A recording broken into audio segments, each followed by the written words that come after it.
Assalamualaikum warahmatullahi wabarakatuh.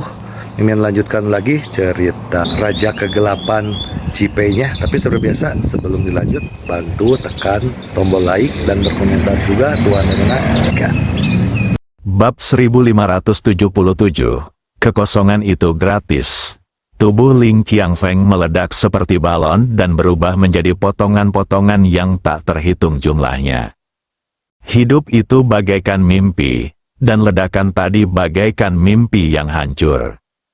Ling Qiangfeng adalah orang yang paling rendah hati di antara ketujuh orang itu, dan juga orang yang paling berharap untuk bangkit. Jadi dia selalu berjalan dengan caranya sendiri dan merencanakan segala sesuatunya sendiri, dan Ling Mofeng tidak dapat memberitahu dia apa yang harus dilakukan. Dia bekerja keras dalam diam selama bertahun-tahun, tetapi sebelum dia sempat menunjukkan keahliannya atau memulai sepenuhnya, dia pingsan di sini. Dia tidak mau menerimanya, dia sangat marah. Tapi semuanya sudah berakhir seperti mimpi, hanya menyisakan kehinaan dan kemarahan di hati. Karena kematiannya, Ling Kongsu kehilangan semua orang berkuasa, hanya menyisakan sisa-sisa cabang timur dari perkumpulan tengkorak dan tulang dan organisasi manusia serigala. Dahulu kala, Ling Kongsu adalah sosok yang sombong. Akan tetapi, karena ia gagal mengatasi keserakahan manusia, nasibnya saat ini dan segalanya hancur sejak ia menginginkan jiwa naga. Itu berakhir di sini. Orang-orang yang tertinggal dalam kehampaan selamanya terukir di pilar rasa malu, sama seperti cara mereka meninggal yang sangat menyedihkan. Pada saat ini, Ji Fei menekan Su Piaomiao ke tanah, dan dengan cepat mengumpulkan kekuatannya untuk menggunakan tubuhnya untuk memblokir gelombang udara yang menyerang. Namun, jaketnya rusak dan bahkan ada noda darah di kemejanya. Gelombang udara menghilang, dan Ji Fei hendak berdiri ketika tiba-tiba dia merasakan sakit di sekujur tubuhnya. Saat melihat ke bawah, saya melihat sepasang tangan giok halus diletakkan di tempat yang tidak seharusnya. Wajah Ji Fei tiba-tiba memerah. Wajah Su Piaomiao juga memerah, tetapi dia segera melepaskannya dan kemudian mengaitkan tangannya di leher Ji Fei. Bagaimana penampilanku tadi? Berani sekali. Di luar dugaanku, Ji Fei mengira dia sedang membicarakan serangan terhadap Ling Qiangfeng dari belakang tadi. Detik berikutnya, dia tercengang, karena tubuh halus itu kembali melekat erat pada tubuhnya. "Apa yang akan kamu lakukan?" tanya Ji Fei gugup. "Bukankah kamu bilang aku sangat berani dan tak terduga?" "Ji Fei, ini adalah kesalahpahaman, ini mengerikan."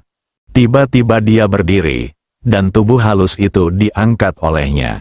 Cekikikan, Su Piaomiao tertawa seperti lonceng perak, memeluk leher Ji Fei dengan kedua tangannya, dan menjepit pinggangnya dengan kakinya. "Biarkan aku bertingkah genit sebentar. Oke. Bisakah aku tidak mengizinkannya?" Ji Fei melotot padanya dan berkata dengan tidak senang. Su Piaomiao menyandarkan kepalanya di dada Ji Fei. "Menurutmu, apa yang dikatakan Ling Qiangfeng sebelum kematiannya itu benar? Apa dia sengaja mencoba mengalihkan perhatian kita dan membuat kita tertipu?" Wajah Ji Fei sedikit serius.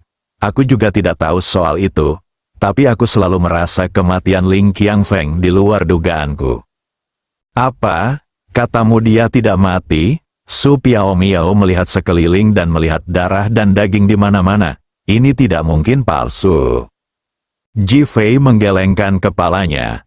"Bukan itu yang ingin kukatakan. Fakta bahwa dia mati seperti ini pada akhirnya sepertinya dia sedang merencanakan konspirasi melawan kita. Mungkinkah keluarga Wang ini masih memiliki banyak hal memalukan untuk dikatakan, atau hal-hal yang tidak kita ketahui? Entahlah. Pokoknya, kita tunggu saja. Sekarang yang terpenting bagi kita adalah menghadapi Wang Guangyu dan organisasi manusia serigalanya. Kalau tidak, mereka juga akan menjadi bahaya tersembunyi kita." Su Piao Miao mengangguk dan melompat dari tubuh Ji Fei. Apapun yang terjadi, akulah yang paling bahagia setelah Ling Qiangfeng meninggal hari ini. Ji Fei mengangguk. Dia mengerti maksud Su Piao Miao. Karena mulai sekarang, dia tidak perlu lagi berubah menjadi bayangan dan bersembunyi sepanjang waktu.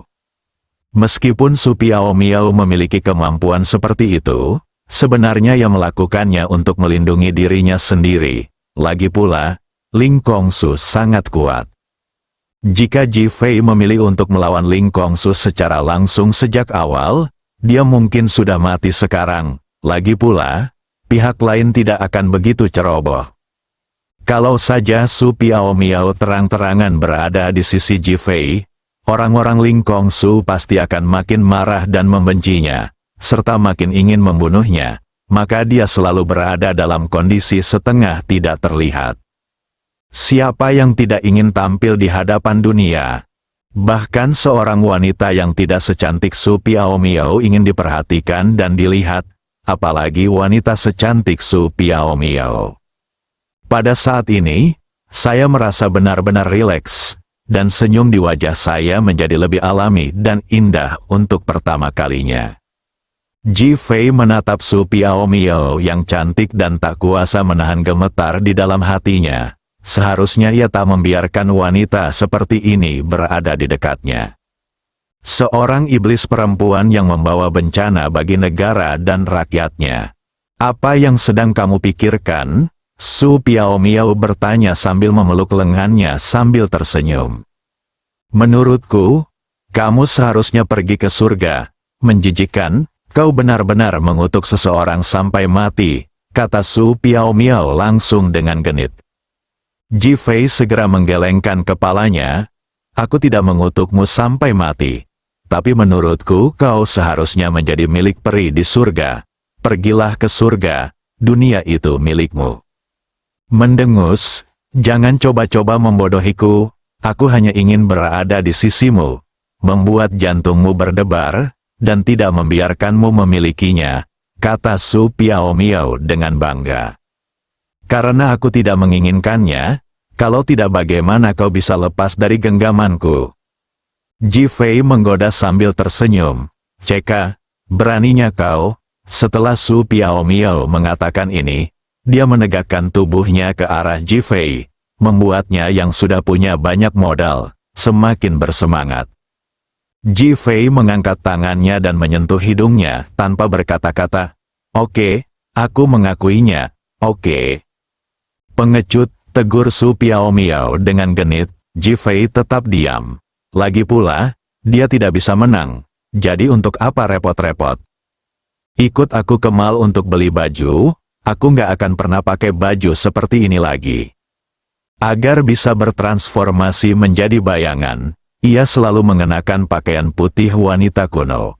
Orang yang tidak mengenalnya sekarang akan mengira ia adalah wanita berkostum kuno. Bukan wanita modern sama sekali. Ji Fei memikirkan tekanan yang dialaminya dan mengangguk. Oke, beli apapun yang kamu mau. Mau jual? Kalau laku, aku beli, kata Su Piao Miao sambil terkekeh sendiri. Ji Fei tidak berdaya menghadapi wanita gila ini. Ayo pergi ke Wanhua Plaza. Apa? Pergi ke rumah keluarga Ji dan tidak mengeluarkan uang sepeser pun. Su Piao Miao menggoda sambil tersenyum. Yang penting kita yang jadi master di sana, jadi nyaman. Apakah saya tuan rumah? Su Piao Miao mengambil kesempatan untuk bertanya lagi. Ji Fei langsung pergi.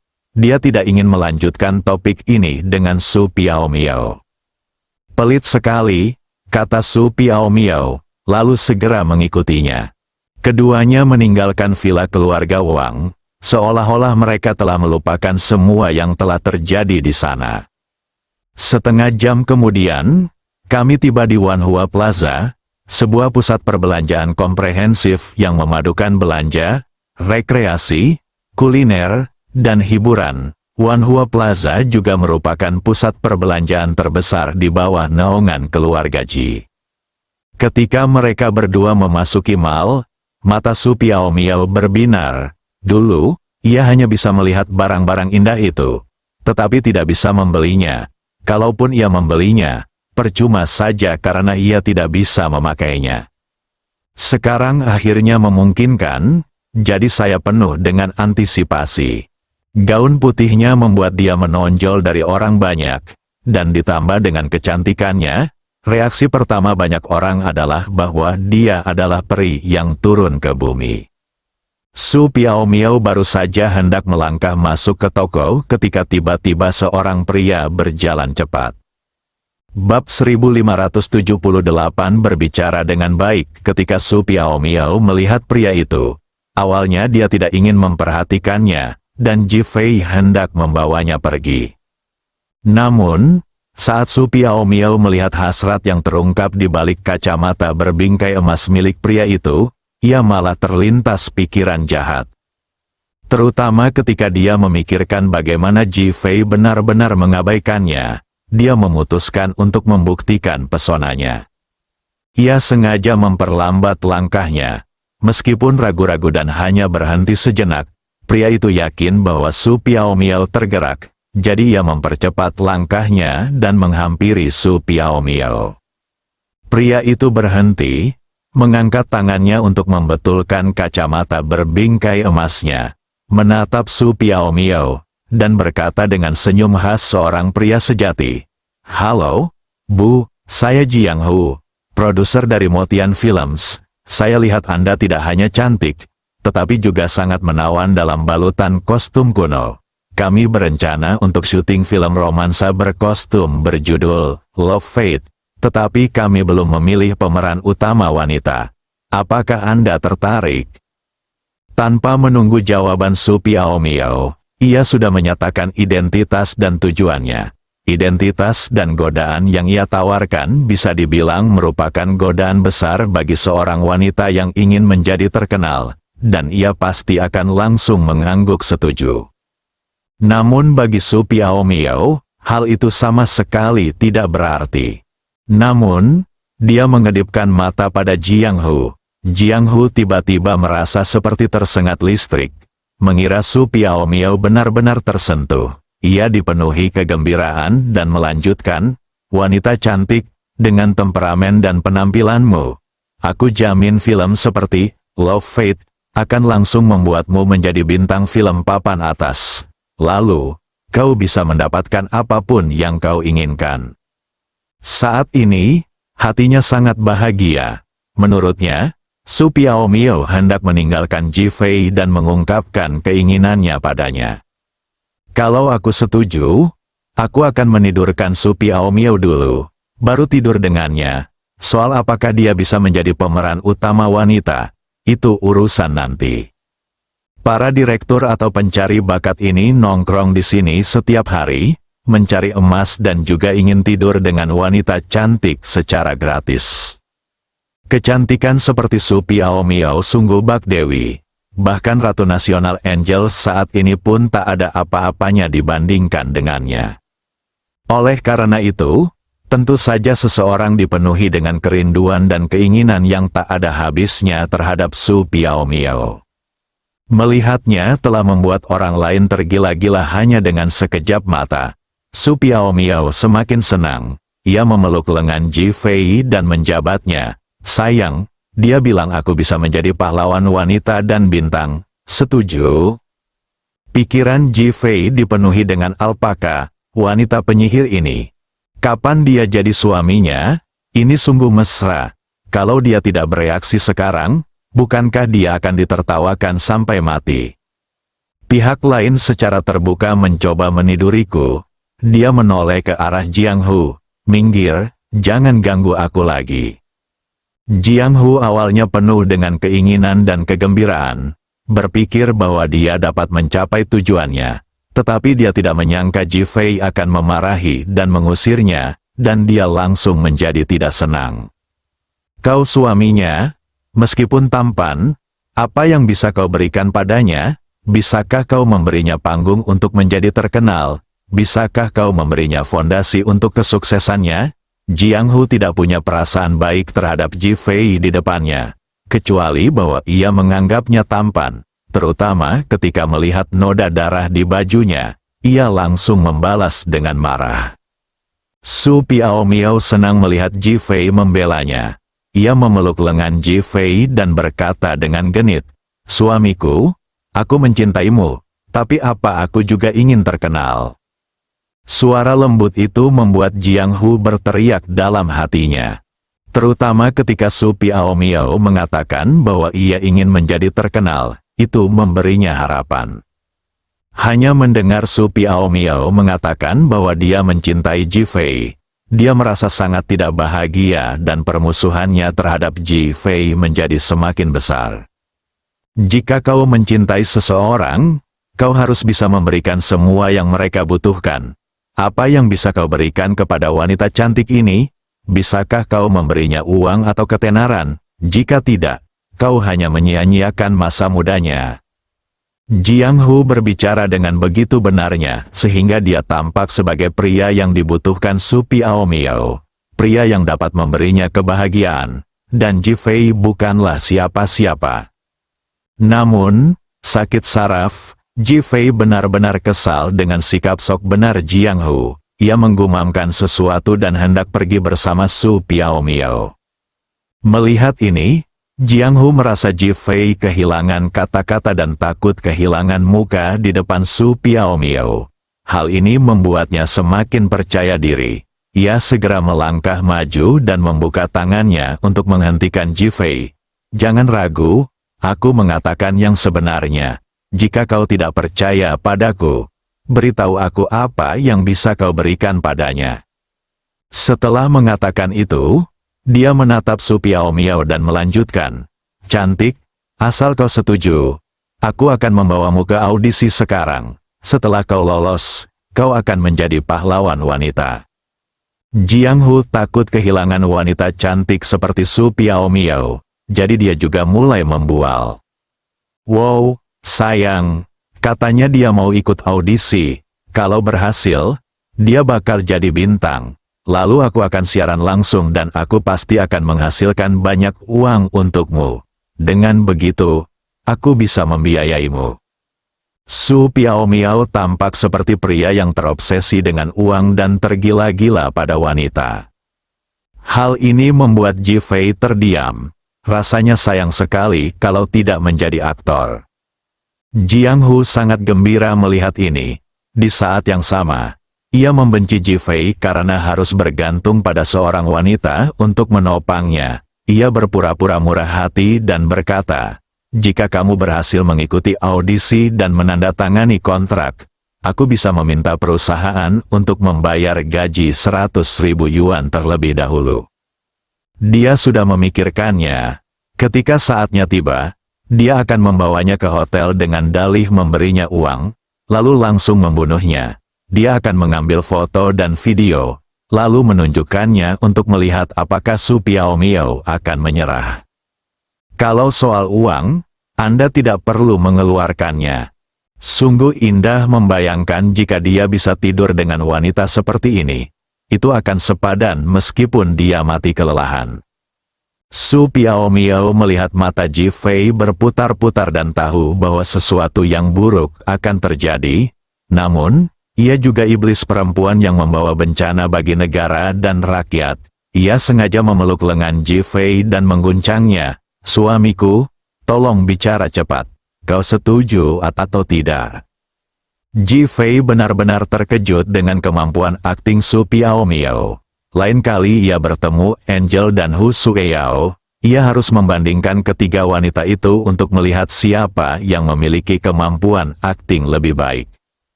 "Lupakan saja, sekilas saja kau sudah tahu kalau kau tidak setuju," kata Su Piaomiao dengan nada sangat kecewa. Hal ini membuat Jiang Hu, yang sudah penuh harapan, benar-benar tertekan. Ia telah mencoba sejak lama, tetapi gagal. Hal ini juga membuatnya melampiaskan amarahnya pada Ji Fei, merasa bahwa karena dirinya lah ia gagal. Wah, mencintai seseorang dan tidak bisa membahagiakannya, bahkan menyibukkannya, itu egois. Mengerti? Kamu tidak egois. menawarkan istrimu kepada orang lain untuk diajak bermain. Ji Fei berkata dengan marah. Jiang Hu begitu tertekan hingga hampir muntah darah di tempat. Namun, ia juga langsung marah. Wah, tahukah kau apa akibatnya jika kau bicara tentang kehidupan kepadaku? Apakah kamu akan memukul suamiku? Su Piaomiao tiba-tiba berpura-pura gugup. Melihat ini, Jiang Hu tiba-tiba menjadi percaya diri dan menatap Ji Fei.